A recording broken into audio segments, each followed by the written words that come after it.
Hari ini pertemuan ke-8 kita akan membahas tentang menjadi Master of Ceremony atau MC. Ada banyak kegiatan, banyak acara yang membutuhkan hadirnya seorang MC. Dan karena itu kita belajar untuk menjadi MC. Pengertian MC.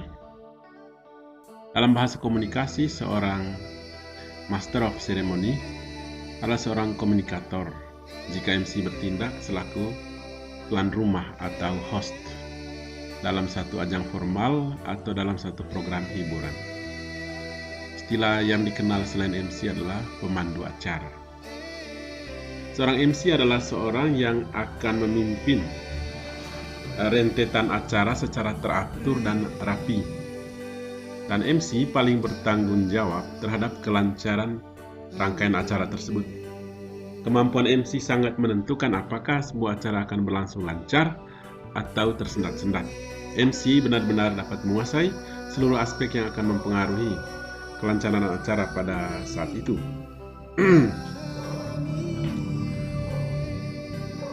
MC adalah seorang yang pertama-tama yang harus menciptakan suasana akrab, tertib dan juga semarak dalam sebuah acara. Tanggung jawab MC adalah mengawasi rangkaian acara agar berjalan lancar tapi juga menarik. MC juga harus bisa mengakhiri acara dengan cara yang mengesankan sehingga hadirin pulang dengan membawa sesuatu dalam pikiran, dalam hati, dalam benak. Dalam rangkaian acara, MC bertindak sebagai pembuka acara dan juga penutup acara. Dia harus mampu menarik perhatian pendengar dan juga peserta acara untuk merasa terlibat dalam pertemuan tersebut. Hal-hal yang harus diketahui dan dipersiapkan oleh MC. Menjadi perhatian utama MC adalah menanamkan rasa percaya diri pada dirinya sendiri dan saat berhadapan dengan audiens. Selain itu, kesan pertama juga merupakan hal yang harus diperhatikan.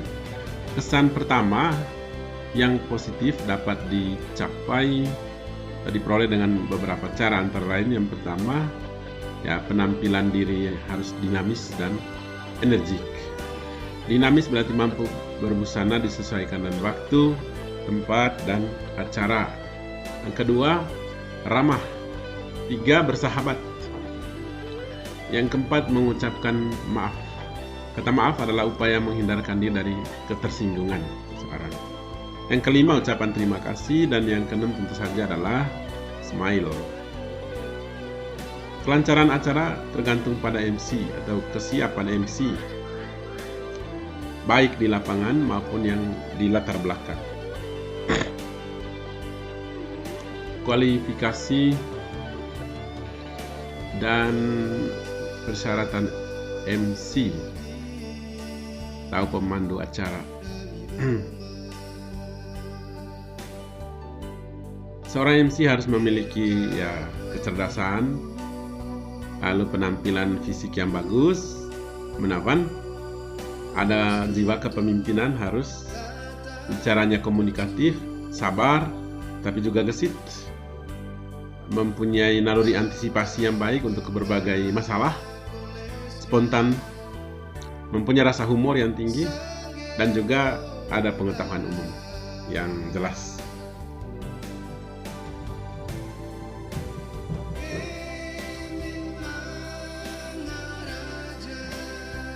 Kita lihat yang pertama, intelijensia.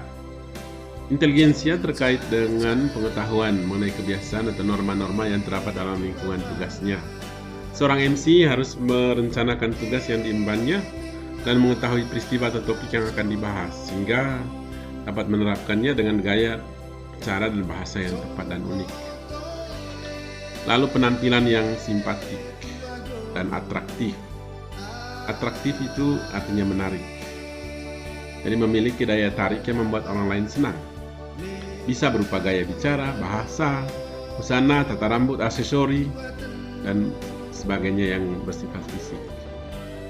Yang kedua, simpatik, berarti menarik bagi tamu-tamu undangan dan lebih bersifat psikologis. leadership. Dia harus berwibawa, bijaksana, arif, lalu komunikatif. Dalam hal ini pesan yang disampaikan harus mudah dipahami oleh audiens, mudah dicerna, mudah dimengerti maksudnya. Naluri antisipasi yang baik. Dalam hal ini seorang MC harus mampu merancang apa yang akan dilakukan dan memperkirakan apa yang terjadi sebelum acara dimulai. Jadi ada tindakan antisipasi. Pemandu acara adalah seorang pemegang komando sebuah acara dari awal hingga akhir. Dia itu seseorang yang dapat melihat jauh ke depan dan juga bisa memandang tajam ke belakang. Dia harus membuat perkiraan sebelum acara berlangsung. Dalam peraturan keprotokolan pemerintah ya, Undang-Undang Protokol tahun nomor 8 tahun 87. Itu seorang MC di lingkungan pemerintahan ya, tentu saja mengikuti berbagai ketentuan. Di antaranya sebagai berikut ya. Seorang MC harus memiliki sikap yang tegas dan disiplin yang tinggi, volume suara yang konstan dan mantap, kemampuan menguasai bahasa secara baik, baik bahasa Indonesia maupun bahasa asing. Ada kepekaan terhadap situasi, dalam arti mampu menguasai keadaan, mampu mengambil keputusan. Seorang MC tidak boleh cepat tersinggung. Lalu ya harus mempunyai kepribadian. Seorang MC adalah bagian dari seluruh pelaksanaan kegiatan acara. Oleh sebab itu MC harus terampil dengan cepat tanggap membaca situasi. Harus dapat menempatkan diri, cukup sopan dan simpatik. MC harus mengetahui tempat posisi berdiri yang tepat, pandai mengatur volume suara. Tidak dibenarkan pemandu acara mengulas atau memberi komentar-komentar pada pidato seseorang. Jadi harus memberikan apresiasi atau ucapan terima kasih dan mengulang 1-2 inti menarik dari kata sambutan seseorang. Seorang MC harus mampu menguasai massa atau audiens.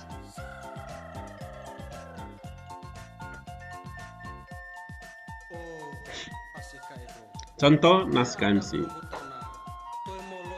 Selamat pagi dan salam sejahtera untuk kita semua.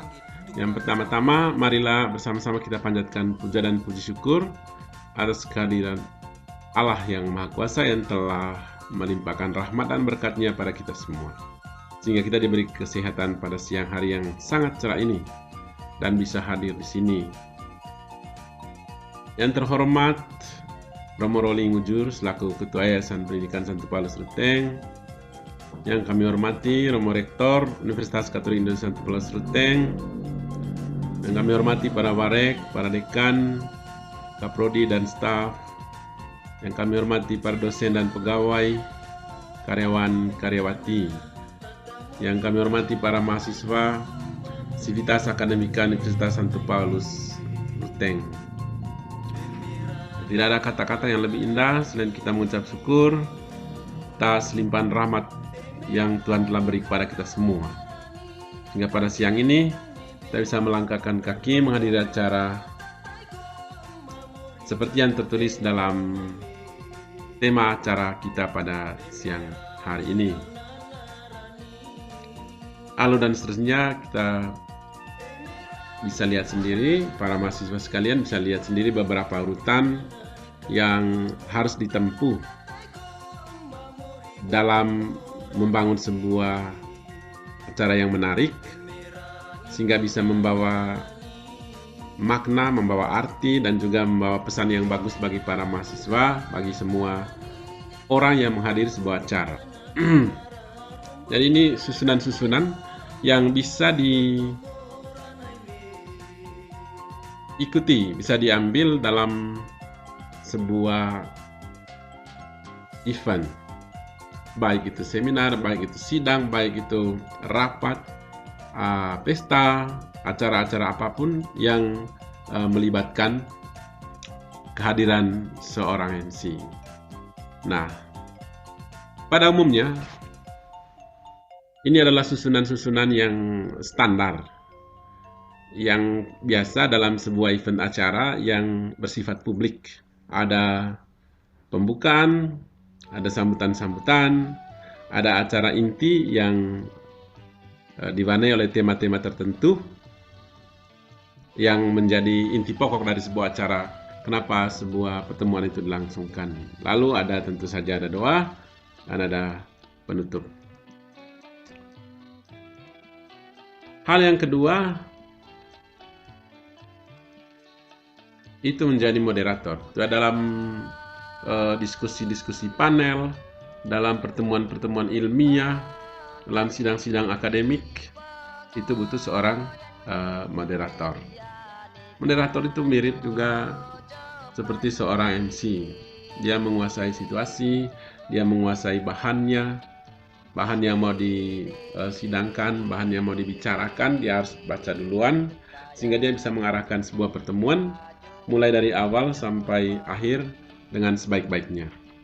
Karena itu fungsi seorang moderator itu sangat penting dalam sebuah event. Dan seorang moderator adalah seorang pengatur dan pengarah jalannya suatu acara diskusi yang melibatkan banyak peserta.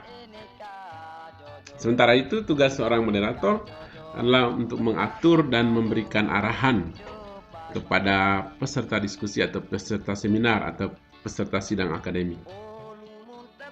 Moderator juga dapat disebut sebagai pemimpin diskusi pada suatu acara.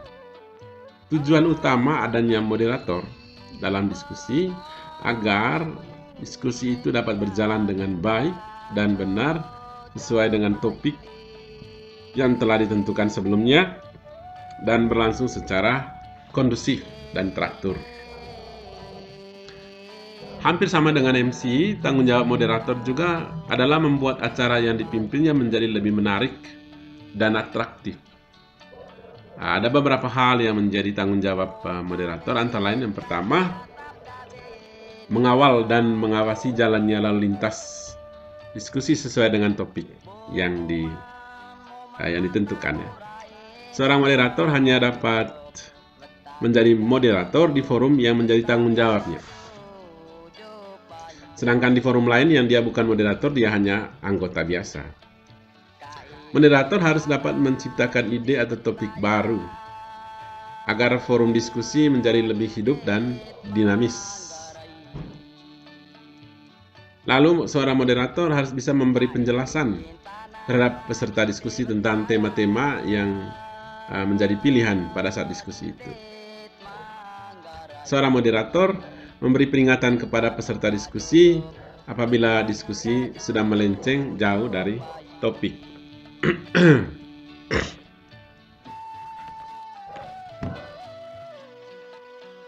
Lalu yang keenam, moderator melakukan tindakan antara lain menyortir, menghapus, memindahkan, mengunci, membuka maupun memecah topik tertentu apabila diperlukan agar diskusi itu menjadi lebih fokus.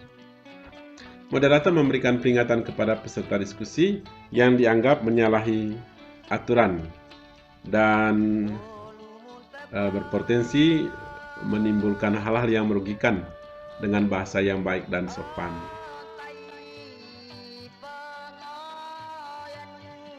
Teknik berbicara. Komando acara sama dengan seorang penyiar yang harus menyampaikan dengan cara bahasa lisan atau bahasa ucapan atau bahasa tutur atau yang sering disebut dengan oral communication, speech communication. Sekalipun kata-kata tersebut ditulis atau dinaskahkan, tetapi seorang MC tidak membaca, tidak terkesan membaca. Dan karena itu harus disiapkan sebelumnya. Hal-hal yang harus diperhatikan agar seorang MC bisa mengucapkan bahasa yang wajar, bahasa lisan yang tidak terkesan membaca teks itu adalah pemenggalan kalimat atau phrasing, intonasi, alunan kalimat yang tidak terkesan monoton, stressing, artinya tekanan pada kata-kata tertentu dalam sebuah kalimat, reading speed atau kecepatan membaca, lalu ada jeda atau pause. Contoh naskah moderator itu ada, kita bisa baca sendiri, yang terhormat sekian. Lalu mari kita panjatkan tentu saja puji syukur kepada Tuhan. Lalu ada pembukaan dari moderator, lalu ada sambutan-sambutan, ada penyampaian materi, ada sesi tanya jawab, dan ada penutupan. Sambutan-sambutan misalnya dari dekan fakultas, dari kaprodi, dari penulis buku. Lalu yang sesudah sambutan itu ada penyampaian materi inti tentang menggagas pendidikan berbasis kompetensi misalnya. Itu yang terjadi di dalam contoh kali ini. Lalu sesudah penyampaian materi, ada sesi tanya jawab yang dipandu oleh moderator atau juga MC. Lalu terakhir, setelah selesai semua proses tanya jawab, dialog antara penulis buku atau pemateri dengan audiens, maka dilakukan penutupan. Dan sudah hadirin sekalian, tiba saatnya kita di penghujung acara. Terima kasih atas perhatian dan kerjasama hadirin semua. Mohon maaf atas segala kekurangan.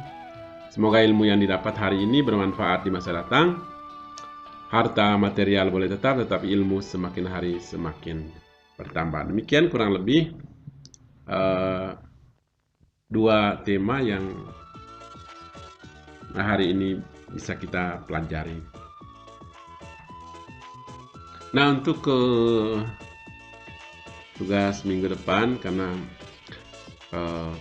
materi moderator dan MC ini butuh bukan hanya sekedar teori, tapi juga butuh praktek. Kalau hari ini itu adalah teorinya, maka prakteknya itu adalah minggu depan. Karena itu mulai hari ini kalian harus membuat praktek menjadi MC dan juga menjadi moderator. Karena itu setiap kelas 2020A terbagi atas 2 kelompok. Kelas 2020B juga 2 kelompok. Jadi kelompok A dan kelompok B. Kelompok A itu merancang sebuah event atau sebuah acara, bisa acara ulang tahun, bisa acara apa saja.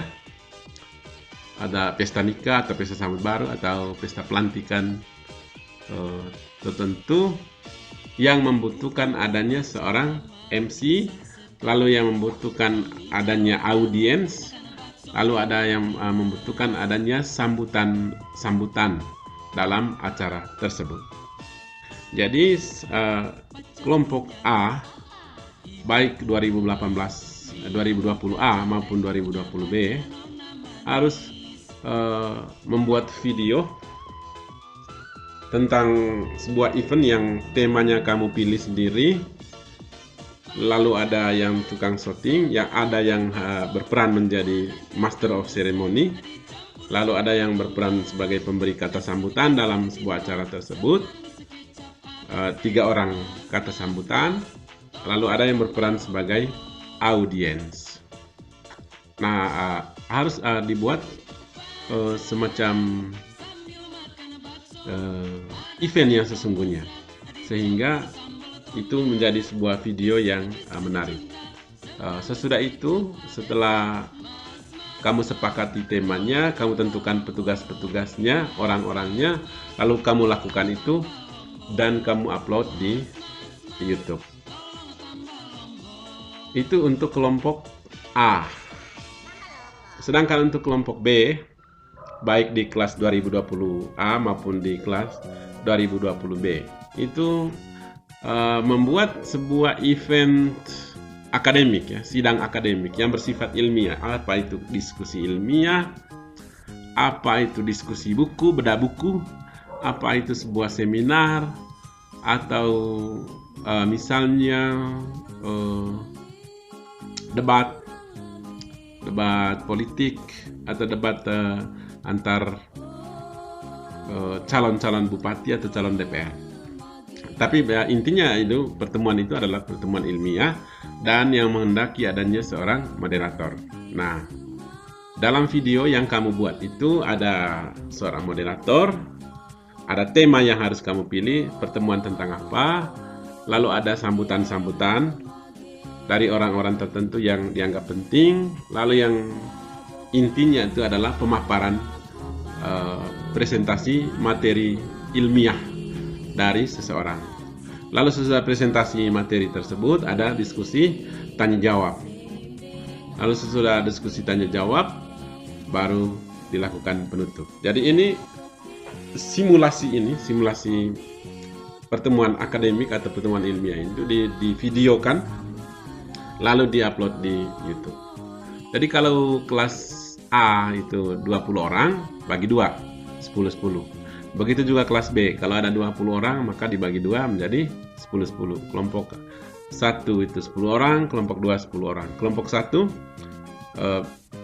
tentang event-event atau pesta-pesta di mana membutuhkan seorang MC, dan kelompok yang kedua itu event-event akademik yang membutuhkan kehadiran seorang moderator.